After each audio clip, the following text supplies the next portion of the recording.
Welcome to Bose physics. আজকে আমরা স্থির তড়িৎ ক্ষেত্র এবং স্থির তড়িৎ বিভব এই যে অধ্যায়টি রয়েছে সেই অধ্যায়ের কিছু সমস্যা নিয়ে তোমাদের সামনে উপস্থিত হয়েছি। দেখো, প্রথম সমস্যা, একটি বর্গক্ষেত্র আছে। বর্গক্ষেত্রের চারটি বাহু রয়েছে, চারটি বাহুতে চারটি আধান রাখা আছে, এ বি সি ডি। এ বিন্দুতে কিউ আধান, বি বিন্দুতে 2q আধান, সি বিন্দুতে 3q আধান এবং ডি বিন্দুতে 4q আধান। ডিটা লেখা হয়নি, ডি বিন্দুতে 4q আধান রয়েছে। বর্গক্ষেত্রে যেহেতু, তাহলে প্রত্যেকটা বাহুর এ, ঠিক আছে, ধরে নিয়েছি। বলা হয়েছে পি বিন্দুতে তড়িৎ বিভব এবং তড়িৎ প্রাবল্য কত, তড়িৎ প্রাবল্যের দিক নির্দেশ করো। প্রথমেই আগে দেখে নিতে হবে যে এই বাহুগুলো এ হলো, তাহলে এর কর্ণের দৈর্ঘ্য কত, √2a। কর্ণের দৈর্ঘ্য √2a আর তার হাফ কত, √2a/2। এই ক্যালকুলেশনটা আগেই আমরা করে নিলাম। এবার আমাকে বলেছে প্রাবল্য নির্ণয় করতে আর তড়িৎ বিভব নির্ণয় করতে। প্রথমে আগে আমরা প্রাবল্যটা নির্ণয় করে নিই। প্রাবল্য নির্ণয় করতে গেলে, পি বিন্দুতে প্রাবল্য নির্ণয় করতে গেলে আমরা জানি যে সেখানে একটা একক আধানের অস্তিত্ব ধরে নিতে হয়, এবং এই একক আধানকে ধরে যে কোনো বিন্দুর জন্য এই বিন্দুতে, মানে যে কোনো একটা আধানের জন্য এই বিন্দুতে প্রাবল্য বা তড়িৎ বল যেটাকে বলছি, সেই তড়িৎ বল বা তড়িৎ প্রাবল্যের মানটা আমরা বের করে নিই। তাহলে প্রথমে আগে ধরি কিউ বিন্দুর জন্য, মানে কিউ আধানের জন্য, এ বিন্দুতে কিউ আধানের জন্য, কিউ আধানের জন্য পি বিন্দুতে প্রাবল্য কত হবে। আমি এখানে 1/4πε এই টার্মটা আনছি না, ওটা একটা কনস্ট্যান্ট টার্ম, যেভাবে খুশি তোমরা ওটা এনে নিয়েও করতে পারো, না নিয়েও করতে পারো। আমি অযথা ওই টার্মটা আনছি না, আমি জাস্ট ম্যাথামেটিক্সটা দেখিয়ে দিচ্ছি। তোমরা 1/4πε দিয়েও অঙ্কটা করতে পারবো, উত্তর মোটামুটি একই আসবে, শুধু ওই 1/4πε0 টার্মটা বারবার ফিরে ফিরে আসবে। এবার দেখো 2q এর জন্য সেই পি বিন্দুতে প্রাবল্য কত হবে, 2q divided by √2a/2 whole square. 3q এর জন্য পি বিন্দুতে প্রাবল্য কত হবে, 3q divided by √2a/2 whole square. 4q এর জন্য পি বিন্দুতে প্রাবল্য কত হবে, 4q ডিভাইডেড বাই √2a/2 এর হোল স্কোয়ার। আগেই আমরা এই প্রাবল্যগুলো ক্যালকুলেট করে নিলাম। এবার দেখতে হবে প্রাবল্যটা কোন অভিমুখে বেশি শক্তিশালী। দেখো, সিতে আছে 3q আধান আর এতে আছে কিউ আধান, সুতরাং প্রাবল্যের দিক কিন্তু ফ্রম সি টু এ, এইটা কিন্তু আগে আমাকে বুঝে নিতে হবে।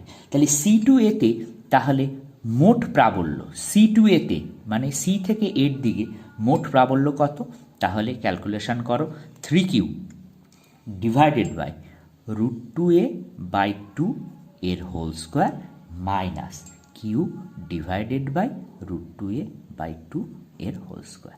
তাহলে এখানে হলো 2q, এটা বিয়োগ করলে তলাটা একই আছে, তাহলে 2q/2a, 2 কেটে গেল, তাহলে ওপরে এই নিচে 4 আছে, তাহলে চলে গেল 4q divided by A square. ঠিক সেইভাবে দেখো, ডি বিন্দুতে আছে 4q, এখানে আছে 2q, তাহলে কোন দিক থেকে কোন দিকে, এই দিক থেকে ওই দিকে প্রাবল্য। তাহলে সেইখানে আমাকে প্রাবল্য ক্যালকুলেট করতে গেলে কি লিখতে হবে, d/2p, এখানে মোট প্রাবল্য হিসাব করব। তাহলে সেই মোট প্রাবল্য কত হবে, দেখো এখান থেকে এখানে গেল 2q হলো, তাহলে 2q divided by √2a divided by whole square, কারণ 4q থেকে 2q বাদ দিলে 2q হয়, তাহলে এটা করলেও হবে 4q/a স্কোয়ার। এইভাবে আমরা মোট ক্যালকুলেশনটা করে ফেললাম। এবার আমি আরেকবার ছবিটা একটুখানি আঁকছি, একটুখানি খেয়াল করবে কেন আঁকছি। আমি এই ABCD কর্ণ বরাবর আমি একটা নতুন দিক পেলাম, একটা দিক পেলাম এই দিক বরাবর, একটা দিক পেলাম এই দিক বরাবর, দুটো প্রাবল্য। তাহলে এইভাবে যখন দুটো প্রাবল্যকে আমি দেখব, তখন তার লব্ধি কোন দিকে হবে, এই দিকে হবে, মানে এই বরাবর লব্ধিটা তৈরি হবে। যদি এইভাবে তৈরি হয়, তাহলে লব্ধি প্রাবল্য, এতক্ষণ আমরা কিন্তু একটা দিকের মোট প্রাবল্য বার করছিলাম, এখন যদি লব্ধি হয়, তাহলে লব্ধি কি হবে, 4q/a স্কোয়ার, মানে f1 square plus f2 square. এইভাবেই আমাদের ক্যালকুলেশনটা চলবে, ঠিক আছে। লব্ধি বের করছি, ধরো এদিকে একটা E1, এদিকে একটা E2, তাহলে কি হবে, লব্ধি এটা রেজাল্ট্যান্ট হবে। তাহলে এইভাবে আমি টোটাল ক্যালকুলেশনটা করব। যাই হোক, এটা করলে কত হবে, 4 4 16, 16 16 4 4 16, 16 16 32, 32 মানে হচ্ছে 4√2 Q divided by A square বাইরে চলে যাচ্ছে, তার মানে এ স্কোয়ার। আর দিক কোনটা পেলাম, দেখো দিক হচ্ছে সিবি বরাবর। এবার এই বরাবর কথাটা অনেকেই বলে থাকেন, কিন্তু বরাবর না বলে সমান্তরাল কথাটা ভালো বলা। তার কারণ হচ্ছে দেখো লব্ধি প্রাবল্যের দিকটা সিবি যে দিক বরাবর যাচ্ছে সেই দিকে সমান্তরাল। এবার আসি বিভবের কথায়। বিভবটা খুবই সোজা।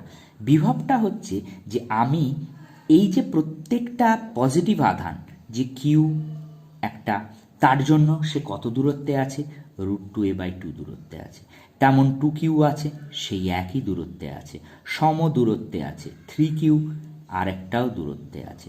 কিন্তু একটা কথা খেয়াল রাখবে, আমি পরবর্তীতে আরেকটা অঙ্ক দেখাবো যেখানে আমি কিন্তু এখানে অনেকগুলো মাইনাস নেব, অনেকগুলো প্লাস নেব, সেই করেও কিন্তু এইভাবে বিভবের ক্যালকুলেশন করতে হয়। যাই হোক, এইটা তোমার টোটাল ক্যালকুলেশন করলে 4 আর 3 7 আর 2 9 রাখে 10, তাহলে 10 কিউ ডিভাইডেড বাই √2a/2, তার মানে এখানে আসবে 20 কিউ ডিভাইডেড বাই √2a। এবার তোমার ইচ্ছা হলে তুমি এই 2 দিয়ে গুণ করো, তাহলে 2 দিয়ে গুণ করলে হবে, এদিকে 2 দিয়ে 10 হয়ে যাবে, তাহলে হবে 10 √2 কিউ ডিভাইডেড বাই এ। এটা হলো বিভবের পরিমাণ। সুতরাং এই অঙ্কটা আশা করি সবাই একটু ভালোভাবে দেখে নিয়েছো। এই অঙ্কটা কিন্তু খুব গুরুত্বপূর্ণ অঙ্ক, ভালোভাবে করো। নেক্সট অঙ্কটা দেখো যে pxyz এ তড়িৎ বিভব হচ্ছে v = 4x² ভোল্ট। দূরত্ব মিটার এককে প্রকাশিত হলে 1 মিটার, 0 আর 2 মিটার, মানে এটা একটা বস্তুর স্থানাঙ্ক বিন্দুতে বলে দিয়েছে। তড়িৎ প্রাবল্যের মান ও দিক কত। আর আমরা জানি E = -dvdx।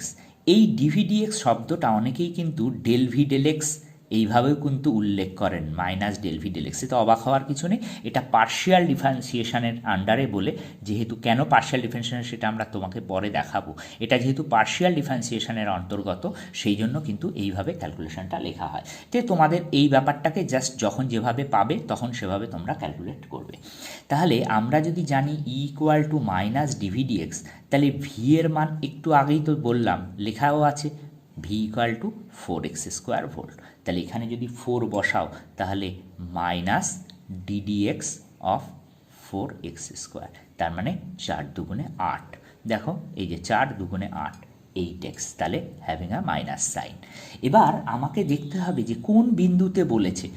এখন দেখো xyz তিনটে স্থানাঙ্ক xyz, তাহলে x এর মানই তো আমাদের দরকার, তাহলে x = 1 এ দরকার, এবং দ্যাট ইজ ভ্যালু অফ -8। তাহলে দিক কোনটা হবে, দিক হবে ঋণাত্মক x অক্ষ অভিমুখে, নেগেটিভ সাইন, ঋণাত্মক x অক্ষ অভিমুখে কত, 8, মান কত 8, উইদাউট নেগেটিভ সাইন, কিন্তু ঋণাত্মক x অক্ষ অভিমুখে +8। নেক্সট অঙ্ক দেখো, x = x0, 3x0, 5x0 অসীম পর্যন্ত প্রতিটি স্থানে +q আধান, এবং x = 2x0, 4x0, 6x0 অসীম পর্যন্ত প্রতিটি স্থানে -q আধান আছে। x0টা কি, ধ্রুবক, > 0। আধান বন্টনটির জন্য মূলবিন্দুতে তড়িৎ বিভব কত। আমার যখন বলেই দিয়েছে মূলবিন্দু, তাহলে তো আমার বিভবের কথা ভাবতে গিয়ে আমার অন্য চিন্তা করার দরকারই নেই। সুতরাং আমি সরাসরি ফর্মুলাটা লিখে দেবো। আমি এখানেও 1/4πε0 এই টার্মটা অ্যাভয়েড করছি, জাস্ট অ্যাভয়েড করছি। তোমাদের যদি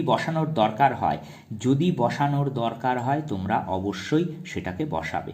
যাই হোক, এটা লিখলাম, একবার q/1/4πε0 বাদ দিয়েছি, তাহলে q/x0, এইভাবে করতে করতে করতে করতে ইনফিনিটি অবধি যাবে। আরেকবার কি আসবে এইটা একটুখানি খেয়াল করো, প্লাস, আগে ইচ্ছা করে প্লাসটা বসালাম, -q of 2x0 plus -q of 4x0, এই করতে করতে যাবে -q divided by 6x0 ... infinity, এই অবধি গেল। এবার দেখো কিছুই না, q/x0টাকে যদি আমি কমন নিয়ে নিই কি হয় দেখো, 1 - এইদিকে গেল হাফ, প্লাস এই দেখো 1/3 মাইনাস 1/4 প্লাস 1/5, এই করে করে এগোয়। ঠিক আছে, দেখো minus plus minus plus minus, এই করে করে যাবে। এবার এইটার মান, আমরা যারা অঙ্ক এখন লগের করছো তারা জানোই যে এইটার মান হচ্ছে log e বেসে 2 লগ ই বেসে 2। সুতরাং টোটাল উত্তরটার মানও এখানে তোমরা বসিয়ে দিতে পারবে। সুতরাং অঙ্ক ভালো করে জানতেই হবে, নইলে কিন্তু ফিজিক্সের অঙ্ক করা কঠিন। এবার দেখো, এরকম একটা সংস্থার কথা দেওয়া হয়েছে। সংস্থাটা প্রথমেই বলে দিয়েছি। দেখো, একটা ত্রিভুজ আকার আছে, ত্রিভুজের সমকোণ সন্নিহিত বাহু দুটো সমান, দুটো প্লাস কিউ আধান এর মধ্যে রাখা আছে এবং ওপরে একটা ক্যাপিটাল কিউ আধান আছে। সংস্থাটির তড়িৎ স্থিতিশক্তি 0, কিউ এর মান কত? তাহলে প্রথমেই আগে স্থির তড়িৎ স্থিতিশক্তি ডাব্লু দিয়েও চিহ্নিত করা হয়, অনেক সময় ডাব্লুটাকে কৃতকার্যও ধরা হয়, আমরা ইউ দিয়েই মোটামুটি চিহ্নিত করব। এবার ইউ মানে কি? প্রত্যেকটা আধান, তাদের গুণফল এবং তাদের মধ্যে দূরত্ব। কিছুই না, এটা প্রথমটার জন্য, পরেরটার জন্য এটা, তাহলে এ হলে এটা, এ হলে এটা কত হবে? √2a। তাহলে এটা যদি √2a হয়, তাহলে পরিমাণটা কত দাঁড়াবে? Q Q divided by √2a plus Q square by A. এই ক্যালকুলেশনটা যদি একটু ভালো করে করো, তাহলেই বুঝতে পারবে যে প্রত্যেকটা আধানকে জাস্ট একে অপরের সাথে গুণ করা হলো এবং তাদের দূরত্বগুলো তলায় লেখা হলো। এবার এটা সমান 0, তাহলে তোমরা লিখে নাও যে এটা টোটালটা লিখে নিলাম plus Q square by A equal to 0। তাহলে এখান থেকে আমার কমন যাচ্ছে কি? এটা কমন চলে গেল, 1 plus √2 equal to minus Q square by A. তাহলে কিউ মানে কি দাঁড়ালো? কিউ মানে এইটাকে যদি এইটা আগে কেটে দাও, এটা কেটে দাও, তাহলে 1 প্লাস ওপরে নিচে গুণ করে দাও √2 বাই 2 মাইনাস কিউ। তাহলে কিউ এর মান কত পেলাম? মাইনাস, এদিকে এদিকে গুণ করে গেলাম, এটা গুণ করে দিলাম, 2 প্লাস √2। ঠিক আছে, এইভাবে তোমরা অঙ্ক করতে থাকবে। নেক্সট অঙ্কটা দেখো, তড়িৎ বিভব। এখানে ভি এর মান VXYZ দিয়ে দিয়েছি, আর আমরা জানি যে ই ইকুয়াল টু মাইনাস ∆V∆x। এটা একটা এক্স অ্যাক্সিসের ওপর নির্ভর করে, কিন্তু যখন এই ইটাকে আমি একটা ভেক্টর হিসাবে দেখব, তখন এইগুলো সেই রকম ভেক্টরের 3টে অ্যাক্সিস বরাবর সেইভাবে ট্রান্সফার হয়ে যাবে। তাহলে সেইভাবে যদি ট্রান্সফার হয়, তাহলে এই ই এর মান কী দাঁড়াবে? মাইনাস, আমি কিন্তু এখানে তীর চিহ্ন দিলেও, ভেক্টরের তীর চিহ্ন দিলেও দিতে পারি, কোনো অসুবিধা নেই, আই ∆V∆x। দেখো, এবার কিন্তু আমি পার্শিয়াল লিখলাম, কারণটা দেখবে প্রত্যেক ক্ষেত্রে কী জন্য পার্শিয়াল লিখছি, যে এইখানে যে মানগুলো আমি পাবো সেই মানগুলো, দেখো এখানে এক্সের ডেরিভেটিভ, তাহলে এখানে এক্সের ডেরিভেটিভ করতে গেলে আগে আমি মাইনাস আই বসিয়ে দিলাম, এখানে এক্সের ডেরিভেটিভ করতে গেলে এক্সের ডেরিভেটিভ হয়ে গেল, তাহলে পড়ে থাকলো কত? 6y। বাকিগুলো কিন্তু কিছু এক্সের মান নেই, তাহলে পার্শিয়াল ডেরিভেটিভ, শুধু এই জায়গাটার কাজ হলো, এই জায়গাটার কোনো কাজই হলো না। নেক্সট মাইনাস জে, দেখো প্রথমটার থেকে বেরোবে কত? 6x, তারপরটা থেকে -1, তারপরটা থেকে +2z মাইনাস কে 2y। এবার কত বিন্দুতে বলেছে? 1 1 0 বিন্দু। এটার কত? XYZ এর যে স্থানাঙ্ক, সেটাকে আমি 1 1 0 দিয়ে লিখলাম। তাহলে ই এর মান কত হবে? -1 বসাও, -i6 মাইনাস জে, এখানে বসাও 1 5 আর এদিকে 0, তাহলে হচ্ছে 5, আর এদিকে হচ্ছে -k 2, তাহলে এই অঙ্কটা হয়ে যাচ্ছে 6i plus 5j plus 2k। ঠিক আছে, এইভাবেই অঙ্কগুলো তোমাদের করে যেতে হবে। নেক্সট যে অঙ্কটা দেখো, এখানেও VXYZ এর মান দেওয়া আছে, ভি ভোল্ট এককে, XYZ মিটার এককে, এক এক বিন্দুতে রাখা একটি 2 কুলম্ব আধান কত তড়িৎ বল অনুভব করবে। ঠিক একইভাবে আগে আমি তড়িৎ ক্ষেত্রের মান যদি না বের করি, তাহলে কত বল প্রযুক্ত হয়েছে, তড়িৎ বল, সেটা কিন্তু আমি বের করতে পারবো না। সুতরাং প্রথমে আগে আমি যেভাবে জিনিসটা লেখার সেটা লিখে নিলাম। এবার XYZ এর জন্য দেখো, প্রথমটার ক্ষেত্রে আসছে কত? প্রথমটা আসছে 6 মাইনাস 8y মাইনাস জে, এদিকে আসছে -8x minus 8 plus 6z minus কে 6y। ব্যাস, এবার এটার মান কত দেখো, এদিকে করে নাও 2y, এদিকে 6 8 2, তার মানে প্লাস, এদিকে হচ্ছে 10j মাইনাস 6k। তাহলে এটার ভ্যালু কত?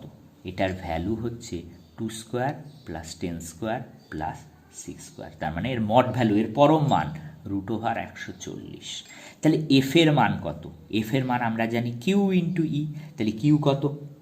2, ই মানে কত? √140। আচ্ছা, তাহলে এদিকে দেখো 2 2 2 2 দুগুণে 4, তাহলে এদিক থেকে হচ্ছে 2 বেরোচ্ছে, মানে এখানে যাচ্ছে 4। আর ওদিকে কেন করলাম এটা? তার কারণ হচ্ছে দেখো 35 দুগুণে 70, 70 দুগুণে 140, তাহলে থাকলো 35। এত নিউটন বল প্রযুক্ত হয়েছে। নেক্সট অঙ্কটা দেখো, E equal to 3i plus 2j plus K volt per metre তড়িৎ ক্ষেত্রে এক্স ওয়াই তলে 50 মিটার ক্ষেত্রফল বিশিষ্ট ক্ষেত্রের মধ্যে দিয়ে তড়িৎ ফ্লাক্স কত? এবার তড়িৎ ফ্লাক্স বের করতে বলেছে। এবার এক্স ওয়াই তলে আছে। আমরা জানি যে এই যদি একটা তল হয়, সেই তলের ঠিক মিডল পয়েন্ট থেকে ওপরের দিকে হচ্ছে, মিডল পয়েন্টের থেকে ওপরের দিকে যেটাকে আমি এইভাবে চিহ্নিত করতে পারি, মিডল পয়েন্ট থেকে ঠিক ওপরের দিকে হচ্ছে এর ক্ষেত্র ভেক্টরটা। সুতরাং এক্স ওয়াই তলে যদি এটা থাকে, তাহলে এ ভেক্টরটা কোন কি বরাবর? কে অ্যাক্সিস বরাবর। যদি এক্স ওয়াই তলে থাকে তাহলে জেড বরাবর, ঠিক আছে। আবার এদিকে ই এর মান কত? আমরা লিখলাম 3i প্লাস 2j প্লাস কে। তাহলে ফাই তড়িৎ ফ্লাক্স মানে হচ্ছে ই ডট এ, ঠিক আছে। এই ই ডট এ এটা করলে কত দাঁড়াবে দেখো, এইটার সাথে এটাই ডট প্রোডাক্টে গুণ হবে, এই দুটো আর গুণ হবে না, তাহলে উত্তর হবে 50 ভোল্ট মিটার। এবার এই ফর্মুলাটা আমি ফ্লাক্সের বললাম। এবার ফ্লাক্স কি? সেটা হচ্ছে যে আমরা জানি যে কোনো একটা পাইপের মধ্য দিয়ে এই যে জল বেরোচ্ছে, তাহলে একক প্রস্থচ্ছেদের মধ্য দিয়ে যে পরিমাণ জল বেরোবে, ঠিক আছে, সেটাই হচ্ছে ফ্লাক্স। তাহলে আমি যদি এখন তড়িতের কথা ভাবি, এর একক পরিমাণ ক্ষেত্রফলের মধ্য দিয়ে যতগুলো বলরেখা যাবে, দ্যাট ইজ ফ্লাক্স। এই জিনিসটা খুব সহজভাবে বোঝার চেষ্টা করো। নেক্সট অঙ্ক দেখো, E equal two 20i volt metre. X অক্ষের অভিলম্বে এখন বলছি 0.25 মিটার স্কোয়ার ক্ষেত্রফলের মধ্য দিয়ে অতিক্রান্ত তড়িৎ ফ্লাক্স কত? আচ্ছা, প্রথমেই আগে ফ্লাক্সের চিন্তাটা করে নিই, লিখে নিলাম এটা। এক্স অক্ষের অভিলম্বে যে আছে, ধরা যাক এটা এক্স অক্ষ, এর অভিলম্বে যে তলটা আছে, তাহলে তার দিক কোনটা? দেখো এইটা। সুতরাং ই equal two 20i dot 0.25i, সুতরাং এটা 5, 25 দুগুণে 50, দুটো ঘর আগে শূন্য, তাহলে এত ভোল্ট মিটার এর হচ্ছে তড়িৎ ফ্লাক্স। নেক্সট অঙ্ক দেখো, E equal to 5j i plus J volt per metre. 10 coulomb আধানকে ওয়াই অক্ষ বরাবর 1 মিটার সরাতে কার্যের পরিমাণ কত? এখানেও প্রথমে আগে ই এর মানটা লিখে নাও, 5i প্লাস জে। আর তড়িৎ বলের মান কত? কিউ ই, ঠিক আছে। তাহলে তড়িৎ বলের মান কিউ মানে কত? 10, ই মানে কত? 5, আই প্লাস জে, তার মানে কত দাঁড়ালো? 50i plus J. এবার আমরা জানি যে ওয়ার্ক ডান মানে হচ্ছে এফ ডট এস। এফ মানে কত? 50i plus J dot Y অক্ষ বরাবর বলেছে 1 মিটার বলেছে, তাহলে শুধু জে গুণ হবে, আই বললে এক্স বললে আই গুণ হতো, তাহলে এখান থেকে মোট মান বেরোবে। ডট প্রোডাক্ট যেহেতু এটা এটা বেঁচে থাকবে, এটা এটা চলে যাবে, তাহলে এটার মান হবে 50 জুল। এই অঙ্কগুলো একটুখানি ভালো করে দেখে রাখো, তোমাদের পরীক্ষায় বিভিন্ন সময় এসেছে, আমি সালগুলো লিখে দিয়েছি, তোমরা দেখতেও পাচ্ছ। নেক্সট অঙ্কটা দেখো, একটা অক্ষ আঁকা হয়েছে, দুটো অক্ষ এক্স এবং ওয়াই অক্ষ, এবং যার 0 0 বিন্দুতে 2 কুলম্ব আধান রয়েছে। একটা আধান 5 কুলম্ব লেখা হয়েছে। দেখো এ থেকে বিতে 5 কুলম্ব আধান নিয়ে যেতে কৃতকার্য কত? তাহলে কৃতকার্য বের করতে গেলে আগে আমাকে এই যে তড়িৎ স্থিতিশক্তি, সেই তড়িৎ স্থিতিশক্তির যে পরিবর্তন, সেই তড়িৎ স্থিতিশক্তির পরিবর্তনকে ক্যালকুলেট করতে হবে, কারণ স্থিতিশক্তির পরিবর্তনই আমাকে কৃতকার্যে বাধ্য করে। তাহলে প্রাথমিক আর অন্তিম, এবার প্রথমে এটা বিয়োগ হয় অন্তিম মাইনাস প্রাথমিক, তাহলে অন্তিমে কত? দেখো অন্তিম ছিল এইখানে, তাহলে তুমি যদি 1/4 ক্যালকুলেশনটাও আনো, তোমাদের একবার দেখিয়েও দিই, কিচ্ছু যায় আসে না তাতে, এটা ফাইনাল। ফাইনাল মানে কত, এ থেকে বিতে, তার মানে বি বিন্দুতে কত, তাহলে 5 ইন্টু 2 ডিভাইডেড বাই 2, দেখো এই দূরত্বটাও 2, এই দূরত্বটাও 2, মাইনাস 1/4πε0 2 ইন্টু 5 প্রথম অবস্থানে ডিভাইডেড বাই 2, দেখো দুটো সেম, সুতরাং কৃতকার্যের মান 0। নেক্সট অঙ্ক দেখো, কিউ আধান একটি ঘনকের কেন্দ্রে রাখা আছে, ঘনকের প্রতিটি তলের মধ্য দিয়ে তড়িৎ ফ্লাক্স কত। ধরে নাও একটা আমি ঘনক আঁকলাম, ঘনকের প্রত্যেকটা বাহুর দৈর্ঘ্য আমি এ দিলাম, এবার এই সব কটাই এ। এবার একটা জিনিস বোঝো যে গসের যে থিওরি তাতে বলা হয়েছে যে যে কোনো বদ্ধতলের মধ্য দিয়ে, বদ্ধতল মানে সারফেস ইন্টিগ্রাল, বদ্ধতলের মধ্য দিয়ে অতিক্রান্ত যে তড়িৎ ক্ষেত্র, সেই তড়িৎ ক্ষেত্রর মান কত, Q/ε0 সমান। কোনো বদ্ধ তল দ্বারা অতিক্রান্ত তড়িৎ ক্ষেত্র কত ফ্লাক্স গ্রহণ করবে, Q/ε0। তাহলে এর ভেতরে যদি থাকে প্রত্যেকটা তল এই বিন্দু থেকে সমদূরবর্তী, তাহলে প্রত্যেকে সমান পরিমাণ ফ্লাক্স অতিক্রম করবে। এখানে একটা জিনিস বলার আছে যে ঘনকের অভ্যন্তরস্থ ফ্লাক্স কিন্তু 0, ভালো করে বুঝবে, ঘনকের অভ্যন্তরস্থ ফ্লাক্স কিন্তু 0, কারণ আমি কিন্তু বদ্ধ তলের কথা বলেছি। আধানটা যখন বদ্ধ হিসাবে থাকছে তখন ঘনকের অভ্যন্তরস্থ ফ্লাক্স কিন্তু 0, কিন্তু বাইরে মানে তল দিয়ে যে ফ্লাক্সটা বেরোচ্ছে সেই ফ্লাক্সটার কিন্তু একটা নির্দিষ্ট মান আছে। কটা তলের মধ্য দিয়ে বেরিয়েছে, ঘনকের 6টা তল, সুতরাং বেরোবে 1/6 Q/ε0, এই পরিমাণ ফ্লাক্স প্রতিটা তলের মধ্য দিয়ে বেরোবে, একটা তল নয়, প্রতিটি তলের মধ্য দিয়ে বেরোবে। নেক্সট দেখো, কিউ আধান কোনো ঘনকের একটি যে কোনো শীর্ষবিন্দুতে রাখা হলো, আধানের নিকটবর্তী 3টি তলেই তড়িৎ ফ্লাক্সের মান 0, অন্য 3টি তলের যে কোনো একটিতে তড়িৎ ফ্লাক্স কত। এই অঙ্কটা করতে গেলে আগে একটুখানি কনসেপ্ট নিতে হবে, কারণ এই অঙ্ক বিভিন্নভাবে দিতে পারে, কিন্তু যদি কনসেপ্ট ক্লিয়ার না থাকে তাহলে কিন্তু হবে না। প্রথমে আমি একটা ঘনক আঁকলাম, ঠিক আছে, এই ঘনকটার যে কোনো একটা শীর্ষবিন্দু, ধরে নাও মাথার শীর্ষবিন্দুটাতে এইখানে আমি একটা আধান রেখেছি, কত আধান, কিউ আধান রেখেছি। এবার এর চারপাশ দিয়ে আমাকে কি করতে হবে, আমাকে একই রকমের ঘনক টানতে হবে। দেখো প্রথমে এইদিকে টানলাম, তারপরে দেখো এই পাশে টানলাম, দেখবে ভালো করে অঙ্কটা, তাহলে এইরকম একটা তৈরি হলো। আবার করলাম কি, ওপরের দিকে আবার আমি ঘনক তৈরি করে দিলাম, তাহলে এই দিকের ওপরের দিকেও একটা ঘনক তৈরি হয়ে গেল। হলো, এটা কিন্তু এই আধানের এই দিকটায় হলো।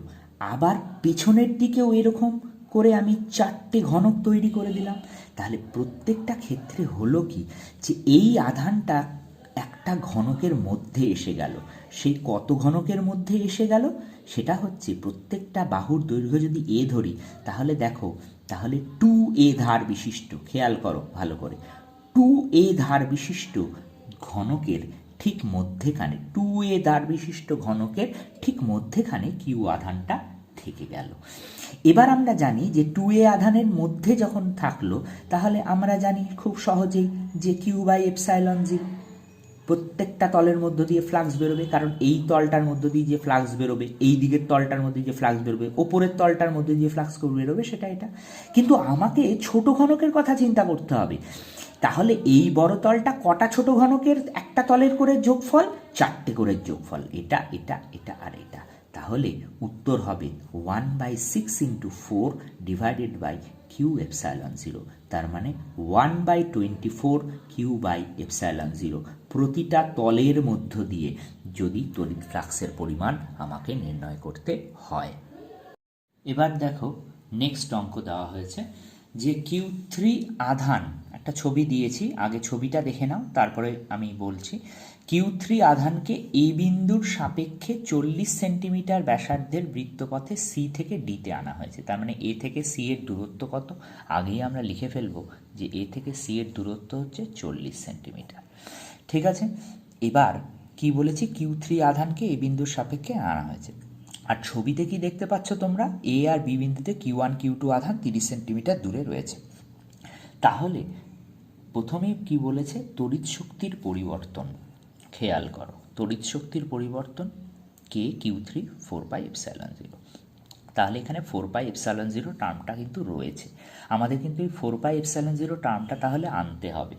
তাহলে প্রাথমিকভাবে স্থিতিশক্তির পরিবর্তন, তাহলে প্রথমেই যদি আমি ধরে নিচ্ছি এই কিউ থ্রি আধানটা এখানেই রয়েছে, এবার তাই ধরে নিলে ইউআই মানে প্রাথমিক স্থিতিশক্তি কী দাঁড়াবে, 1/4πε0। এসআইতে করছি কিন্তু, তাহলে প্রথম কিউ থ্রি যেখানে ছিল, তাহলে কিউ ওয়ান কিউ থ্রি এর মধ্যে দূরত্ব কত, 40, তার মানে মিটারে বসবে, এইটা কিন্তু খেয়াল রাখবে।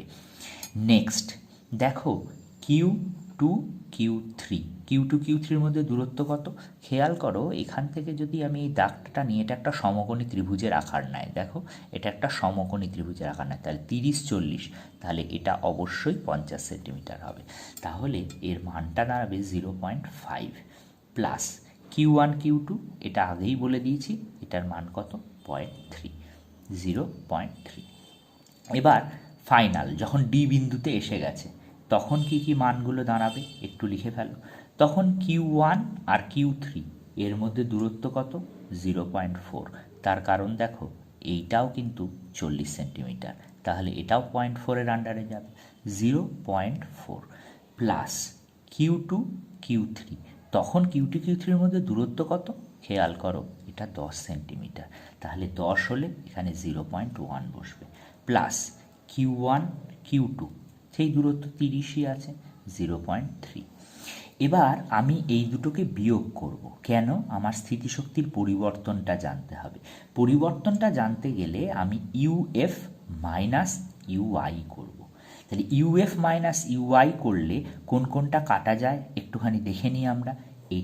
এটা কাটা যায়, এটা আর এটা কাটা যায়, পড়ে থাকে কি, ইউএফ আগে লিখেছি কিন্তু খেয়াল করবে, ইউএফ আগে লিখেছি, তাহলে Q two Q three divided by 0.1 minus Q two Q three divided by 0.5, ঠিক আছে, এইটা মাইনাস এটা। এবার এটা সমান কত তোমাকে বলেই দিয়েছে, কিউ থ্রি কে ডিভাইডেড বাই 4πε0। দেখো এটা আপনা আপনি কেটে গেল, তাহলে পড়ে থাকলো কত, Q two Q three Q two Q three. এবার দেখো কিউ থ্রি কেটে গেল, তাহলে কমন নিয়ে নাও, Q two Q three 1/0.1 1/0.5 equal to Q three K.